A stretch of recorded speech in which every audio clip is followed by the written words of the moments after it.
Hello and welcome to another episode of A Crept from the 80s, folks. This one is another haul video. I just wanted to show off some of the stuff that I have gotten in the last, 3 weeks or so. So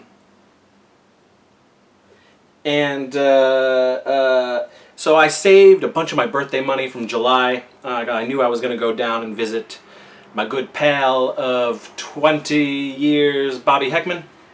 And down there in Long Island, there is quite a few beautiful, wondrous, vintage toy shops. So I knew I was gonna go nuts at one of these shops. So I saved ahead of time, and I came back with some nice jewels, if you will. Here, hold on, let me. Alright, so, and then a couple of them are just items that I picked up. I knew I was going to get, so I just pre-ordered them and whatnot and this and that. So, one of them is this bundle of the new Aquabats Cookie Spooky album. I got the shirt and a Aquabats patch and the new album, A Cookie Spooky. I'm looking forward to some fall, ska, punk, new wave, Aquabats, hijinks, and yes, and the spookiness. I love the Aquabats going back to '96. What else did I get? Oh, this is cool. So this print is from Matthew Linham. I have purchased things from him before at conventions. And I actually have his Oingo Boingo print over there on the wall, but Gallery 1988 was doing a special print of his work, a special exhibit of his work, and the print that I loved and really wanted was this one right here. This is gorgeous. Look at him. You all know I am an unabashed Ernest fan since 1983, 84, since I first started seeing the commercials in my hometown of Wellsville, New York. I love this man. So this print is beautiful. I already got a frame for it. I'm going to put this up.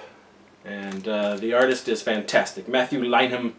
Go look him up on Instagram or Facebook or anything like that.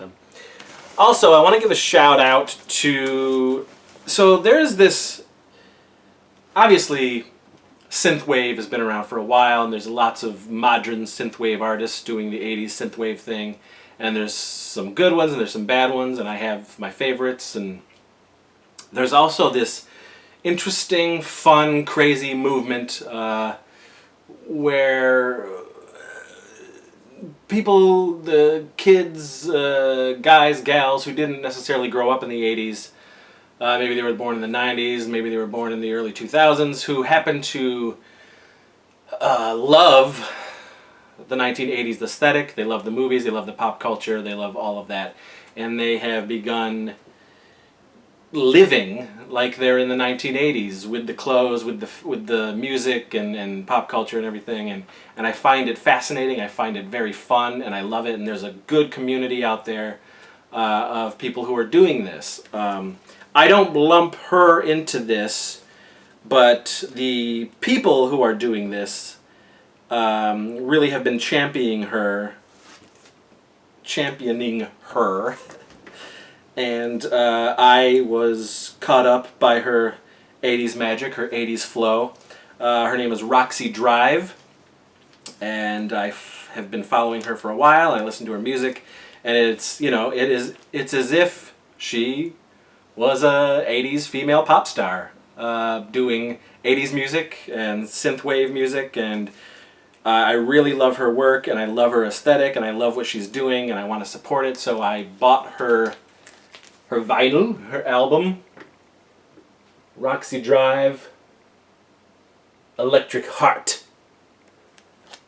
I think it's pretty damn rad what she's doing. and what this community are doing, and at some point I really want to get her on the show and some of the people who are sort of going full force with this retro 80s living. I love it, and I would love to hang out with these people and have them be a part of the show in any way possible. So, yes, the Roxy Drive, had to support that. It was pretty damn awesome.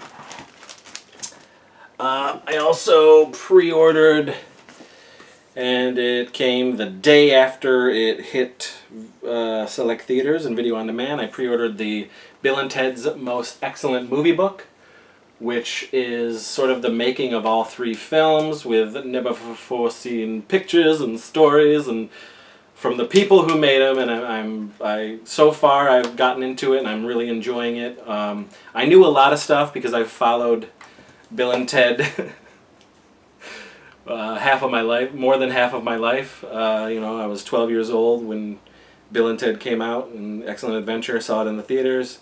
I talk about it on an episode, on a Bill and Ted centric episode, so check that out. But I love Bill and Ted, and this is a great book. You can get it on Amazon.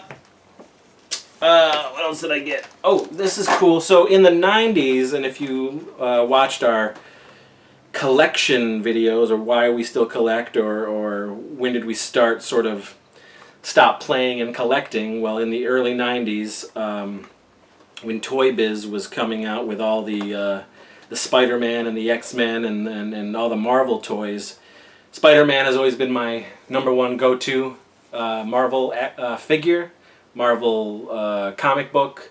I love tons of Marvel. Marvel is my jam. But Spider-Man was, since I was 2-3 years old, Spider-Man was my number one superhero. So I did get those Toy Biz Spider-Man figures, and I didn't take them out of the package. At that point, I was 13, 14, 15 years old, and I was collecting just to display, so they were in their packages.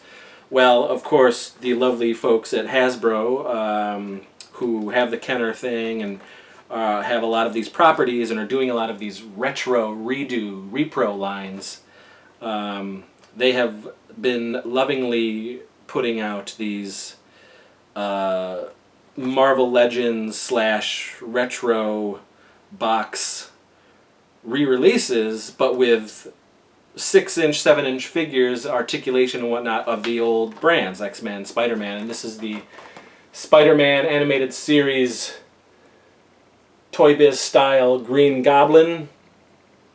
You can get Electro, Peter Parker, Gwen Stacy, Daredevil. You can get the Kingpin and Mysterio, and they're all on my Christmas wish list. But I saw Green Goblin, and I know he's going to be hard to find one, so he was like lonesome on the peg, and I swiped him up. Had to get him. I am still wrestling with whether or not I'm going to open them up because I really want to display and pose this, regardless of how cool the retro packaging is. I just want to play with these toys. So we shall see. We shall see. But I did get that. Okay, let's go into some of the stuff that I got. Oh wait, here. Let's do this first. I picked these up. Why we don't have an American version of Top Secret on Blu-ray is beyond me, so fuck you. I had to go get the I believe this is an Australian version. It's a foreign version of some kind, but now I have Top Secret on Blu-ray, one of the greatest comedies of all time by some of the funniest people of all time. And I love this movie. I've loved it since I was a kid. It's a fantastic movie. Now I have it on Blu-ray. I got that at Diabolic DVD. Also from Diabolic, one of the greatest Jackie Chan films in my humble opinion. It is Armor of God 2, Operation Condor. The super awesome, this is crazy action-packed, crazy 2K remaster, 88 films, Blu-ray version stacked to the gills with extras. I can't wait to watch this on the 120-inch projector screen. Also picked up what I consider truly, and what I know George Romero considered to some extent, was the real Creepshow 3. Tales from the Dark Side, the movie, based on the Tales from the Dark Side television show that they put together, they produced. All that great stuff. I absolutely love this movie, and I can't wait to see what Scream Factory did with the transfer. First time on Blu-ray. It's got a ton of special features that I keep hearing from Mr. Bobby Heckman that are spectacular, so I can't wait to dig into this. And then, while I was down at Bobby's, I did not see this in the theaters, and I didn't rent it or anything, and it's not because I didn't want to, I just never made it out. And even though I worked at a movie theater, I just never took the time to do it. So we watched Scary Stories to Tell in the Dark, based on the, children's books that I grew up with. And I really liked it. So while I was down there, we stopped off at a Walmart, and I picked up the Blu-ray. And this will, I believe, will probably make it into my yearly Halloween rotation, my October horror films rotation. Now, truth be told, if you're a horror fan like I am, you watch horror movies all the time, and I do. But we know, once the fall hits, once October hits, once the Halloween season hits, it's a little extra special.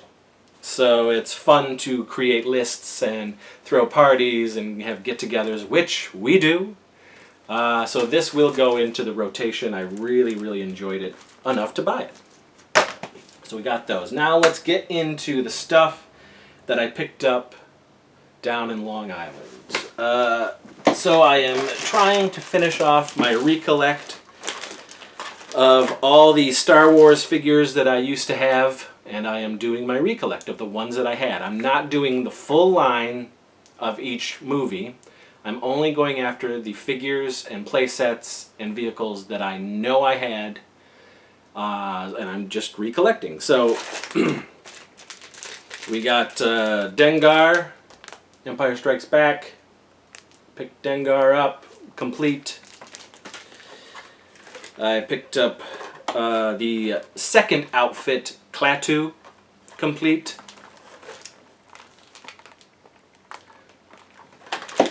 I picked up the Return of the Jedi Rebel Commando, complete. And I picked up Tebow, the Ewok, complete. I am still on my journey, but I have about, I would say about 15 figures I still need to get before I am totally done with my recollection of my Star Wars, of my Kenner vintage Star Wars stuff. So that's exciting. It's very close to being done. My goodness. Now these I have wanted to track down for a while.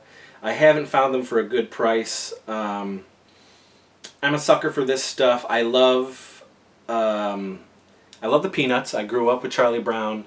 The Great Pumpkin Charlie Brown, Charlie Brown's Christmas special, all that stuff are classics, and I watch them every single year, and I love them.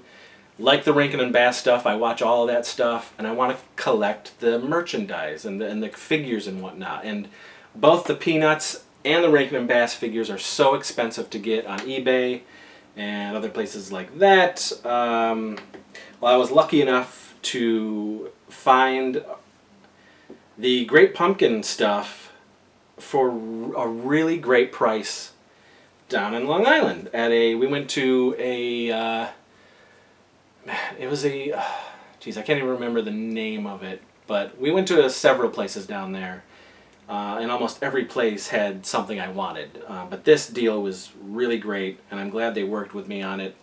But I got, let's see, this one they didn't have there, so I had to get online, and luckily I only paid $15 for him.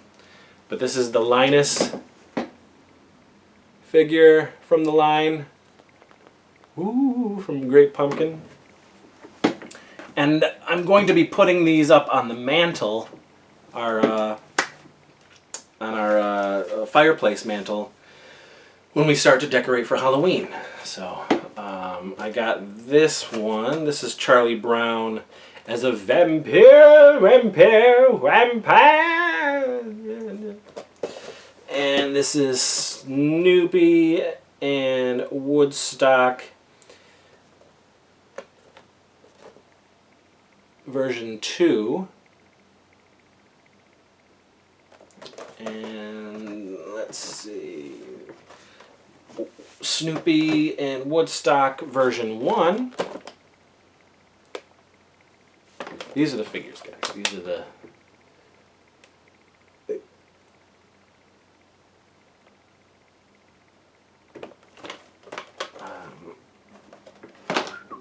I got Schroeder.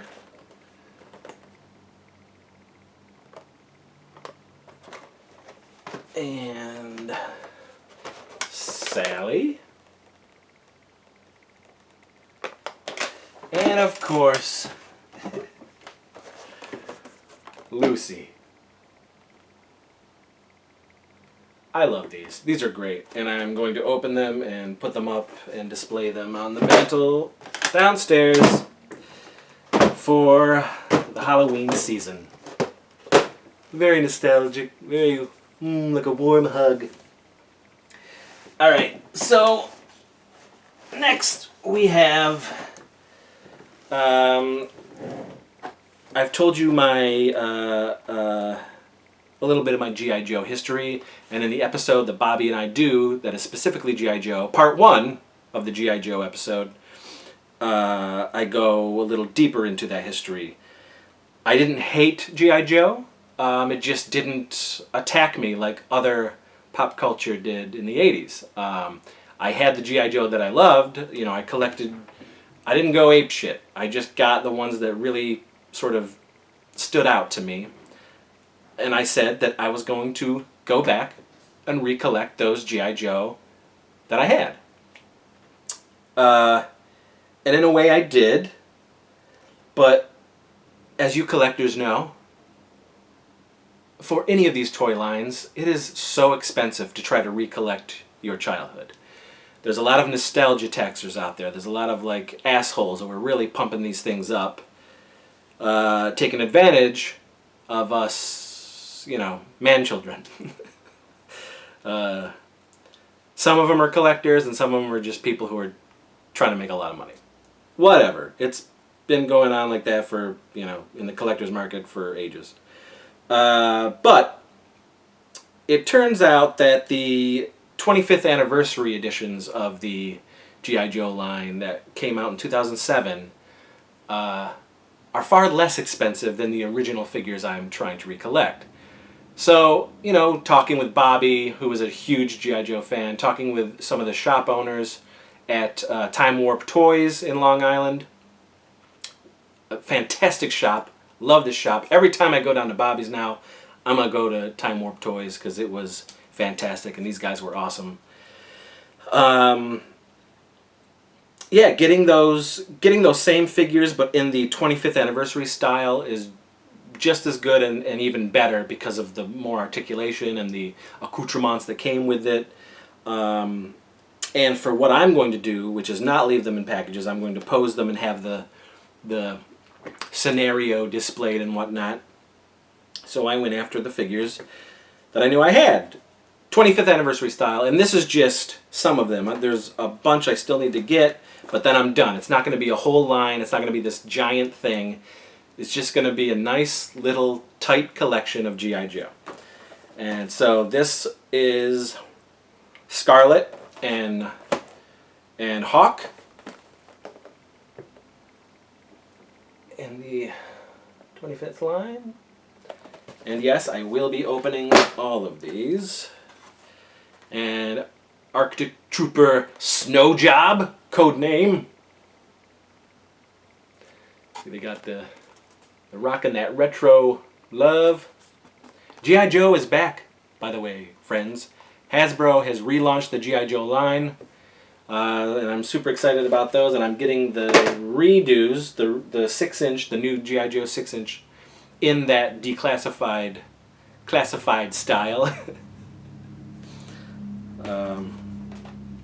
And ooh, Major Blood.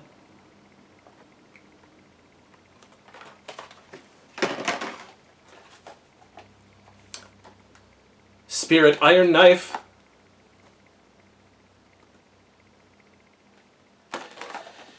And of course, Lady J.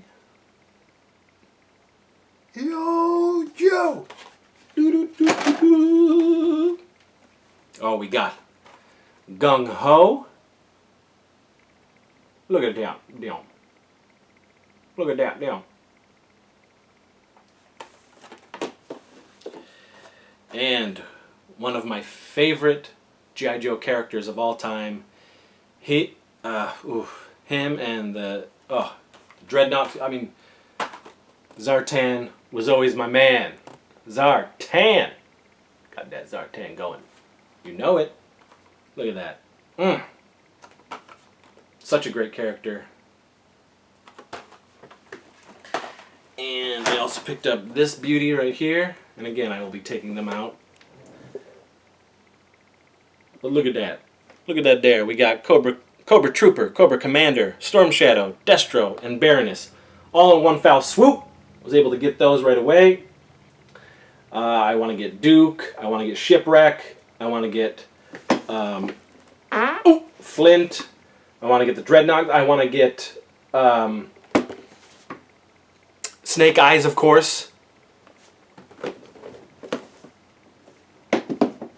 And then I got this. This was, honestly, I don't know why I did this, because I was going between this and one of the vehicles. And I think ultimately I went with this because I felt like, well, with all these figures that I'm going to get and track down, now I'll have a headquarters for them, a display for them. So I bought the 1992 G.I. Joe headquarters, complete with the box.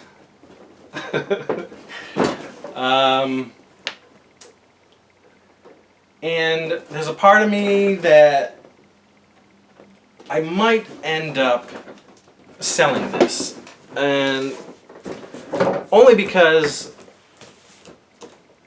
this room, this 80s room is getting smaller and smaller with the amount of stuff that I keep putting in it, and I honestly don't know where I would put this once I put the headquarters all together.